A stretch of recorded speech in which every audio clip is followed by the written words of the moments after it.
Dobrica Ćosić se kao predsjednik Savezne Republike Jugoslavije 27. maja 1993.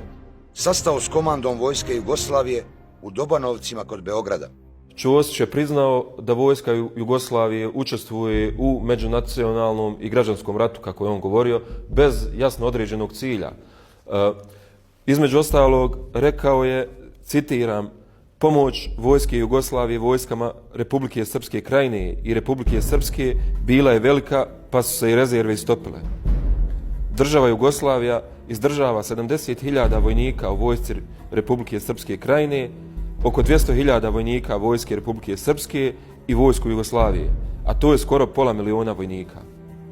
Miodrag Petrović, prijatelj Dobrice Ćosića, 2000. godine napisao je knjigu Susreti sa Dobricom Ćosićem. Kada je knjiga objavljena, Petrović je poslao Ćosiću knjigu, a sutradan je Ćosić pozvao Despota Despotovića, vlasnika izdavačke kuće Zograf iz Niša, da hitno dođe njemu u Beograd.